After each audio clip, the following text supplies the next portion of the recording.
Makita ko sa inyo. May power pala ito. Kaso nakaprotect lahat.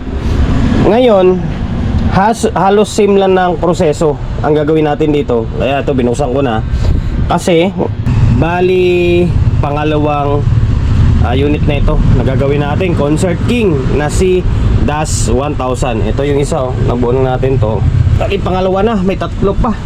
Kasi 5 piraso ito. Inulit natin ha, shoutout sa may ari nito na taga Santa Maria, Bulacan. Salamat at pinagkatiwalaan tayo na gawin yung unit nila. Okay. Ngayon, ang issue nito ay same lang din sa dito. Wala ring power, no power din ito. And then nire-record ko pala kasi nung review ko ito, sinabi ko 4 pairs per channel. Nagkamali ako, 2 pairs lang. 2 pairs per channel lang. Kaya naging 4 to kasi nga naka 2 channel siya. Okay, 2 pairs na MGL. Okay, nire-record lang natin ha. And then sa mga nagsasabi, maganda yung heatsink niya. Ayan o. Makapal yung heatsink niya. Ngayon, tingnan natin. Plugin natin para mas makita nyo ha. Okay, naka-plug na sa may bulb yan. Makita ko sa inyo. May power pala ito. Kaso nakaprotect lahat. Ngayon, halos same lang ng proseso ang gagawin natin dito. Kaya ito binuksan ko na. Kasi ito lumubor yung kapasitor nyo. Lumubo yung kapasitor, tapos biyak yung pang diode. Biyak na naman yung mga diode nya, yung 41, 48. Halos same lang ng problema sa nandito.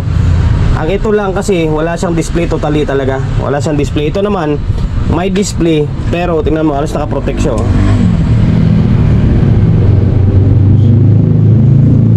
Nawala na. Ayan o. Na ibig sabihin may problema yung audio na pinapapasok niya dito. Buo yung fuse, buo yung fuse. Nagtitrigger ang relay. Ibig sabihin yung amplifier stage niya is good. Okay, same pa rin na problema dito sa may yung display na yan. Kaya buo yan dahil buo yung 5 volts niya. Yung 5 volts buo. Ngayon ang problema dyan is yung 7812, 7912 na regulator. Ito, ang init. Same lang din ng isa, init. Palitan natin yung 7812, 7912 dyan. Okay, palitan natin to. Tapos yung capacitor palitan natin. Tapos yung mga diode palitan natin. Okay, mabilis ang video lang ito. Naklas ko na, dating gawi to.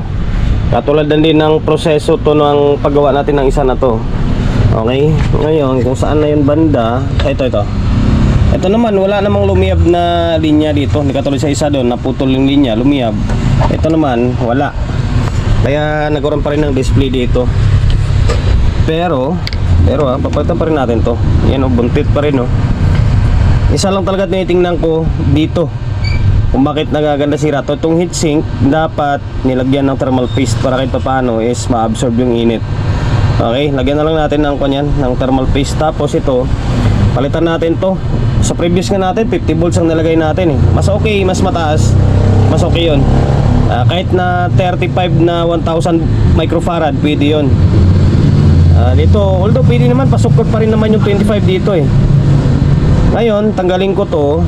Tanggalin natin dalawa na to. 25 by 2000 ang ginamit dito eh. Pero hindi abot ang 2000 yan, ganyan kalaki. Tapos yung diode, parang 3 peraso. Although check ko pa rin kung pa yung iba dyan or sira na. So tingin ko buo yung dalawa dyan. Tingin ko buo yung dalawa, itong sa dulo. Itong 4, malamang sira to. Okay, paklasin ko muna. Sabay-sabay na siguro. Pati itong regulator, tanggalin ko na lang din yan. Ito na, binagklas ko na yung sa tingin kong sira. Okay, yung mga regulator, tinanggal ko lahat kasi lalagyan ko ng thermal paste yan. Yung sira nito ay isa lang, 7912. Yan, negative side siya. Ito 7912 to eh. Hindi na gano'n makita sa GoPro natin. 7912, ito 7812, 7805, 5 volts, 8 volts positive, 9 volts positive. Okay, tapos yung capacitor 25 na lumubo na, 25 by 22. Ngayon ang ipapalit natin dito ay same lang dahil may natira ako na 50 volts, yung katulad sa kahapon, 50 volts by 1000 ito. Tapos ito ibang brand, pero kan lang din 50 volts din ito na 1000 din. Okay, Ngayon, yung diode naman, buo yung dalawa yung nasibak, dalawa. Yung sa gitna niya, yung dalawa buo pa yan. Okay? Ngayon, palitan natin 79. Ito short to. Shorted na. Itong pakita ko muna sa inyo Medyo nahirapan lang kasi setup natin sa wakawak ko yung camera Ito. Yan. Ikutin natin.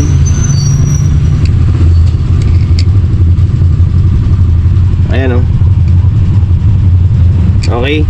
Itong 78 is good ito. Hindi short to.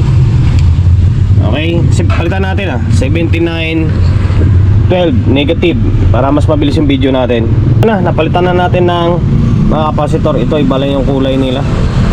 Tapos ito 78 12 ito, binalik natin to kasi buo to 79 12 ito yung binalitan natin. Ito siya Yan, tapos ito, nilagyan na rin natin ng thermal paste. Thermal paste na ginagamit ko ito. Yan ito lang binibili ko, order na to online. Gawa ng Miyama. Okay, tanggal yung takip niya. Tapos yung capacitor pinalitan na natin. Ano pa ba? Diode, kumpleto na rin. Pinalitan na natin diode, kumpleto na itong diode. Ayan. Okay. Ngayon balik natin sa may pinaka-casing niya. Ito na, binalik na natin yung board sa may case niya or sa casing niya. Bali ito, di muna natin ginamit. Yung pinaka supply ng amplifier. Tapos ito, papunta dito sa may tone control. Hindi natin kinabit yan. Sukatan muna natin ng voltahe and then obserbahan natin kung umiinit pa siya. Okay. Yan, lakas ng fan niya May fan dito, may fan dito. Hindi nag-relay na. Kapain ko muna. Kasi nakaraan sobrang init agad Ito naman, wala, working naman. Hindi naman mainit. Ngayon, sukat tayo ng voltahe niya. Okay. Resistor natin naka-range ng 5 volts yan.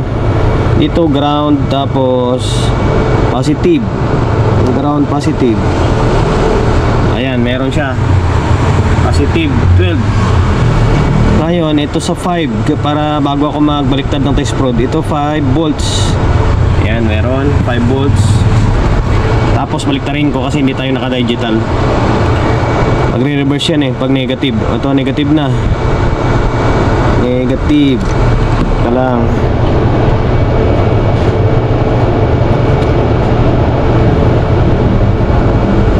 Ayan, meron.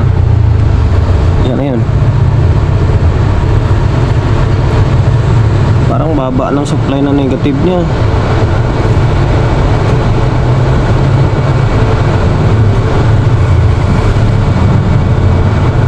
Parang 9 volts lang to. Parang mababa. Bakit ganun? Mababa. 9 volts lang Ito 5 volts. Mababa siya. Mababa yung mababa yung negative. Ito 12 volts. Tama. Tingnan ko muna. Baka 9 volts ang nilagay natin na na regulator. Hindi na yan Kailangan mag negative 9 ay negative 12 yan. Parang mababa. Baka 9 volts ang nilagay ko. Kamali lang pala ako ng nagkamali lang pala ako ng kabit. Kaya baba ng voltahe niya.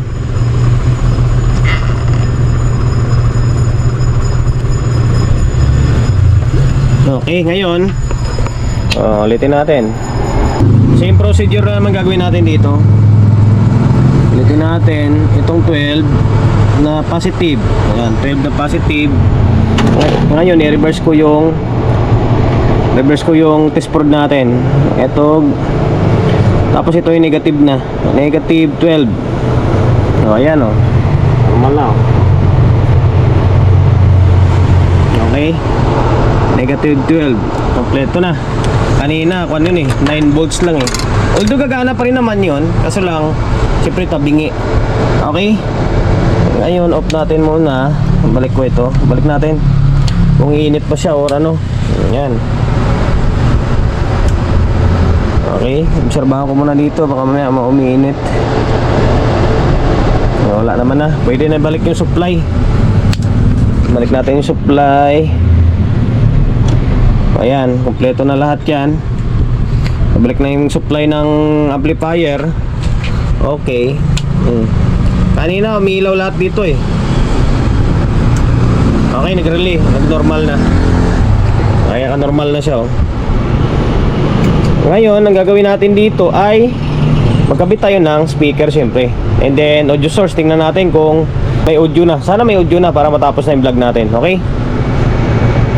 Naglagay na tayo ng speaker. Ayan, natin gawin. Dalawang mid ko na yan, takpan ng karton ng ginagawa natin. Tapos naka XLR tayo. Okay? Itong source natin, cellphone natin na isa. Pinutol ko yung video kasi meron ako narinig na humming sa isang channel dito na side, nasa blue wire. Hindi ko alam kung left or right yan. Basta dito sa may blue na to, dito na side ginawa ko, pinaltang ko yung capacitor. May humming na konti. Itong 25 na 470. Medyo malaki yung pinalit ko kasi wala akong mahanap na 25 470. 35 ang nalagay natin. Di ba rin tumaas ka, wag lang bumaba. Okay, pinaltang ko. Ayun, medyo nabawasan niya yung or. Halos wala na nga eh. Kanina malakas.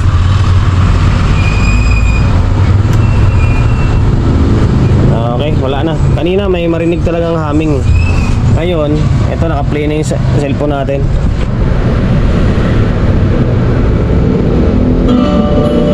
Okay, ayan o. Dalawang channel gumagana nito.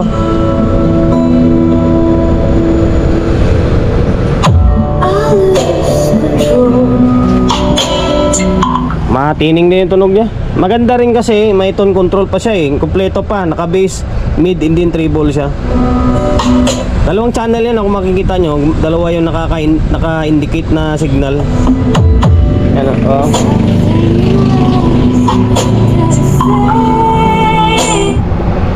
Pinuputol ko lang, baka copyright tayo eh. Okay, yan o. Music Production. Okay, goods na yung audio. Ito na lang sa may mic.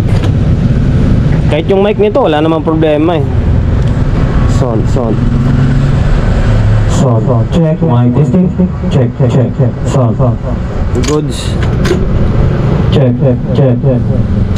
Goods din. Tapos Sound. Check. Hey. goods din to. Sound. Check. Hey. Check. Yun, goods lahat. Kahit di mo na testing siguro tong input, ano to dito, line to MP3. Yan, di nagagana to, naka MP3 na eh. Pag MP3, dito na yung input nagagana. Dito sa may USB, FM, and then Bluetooth na niya. Kasi may FM ito eh. Wala na, goods na to.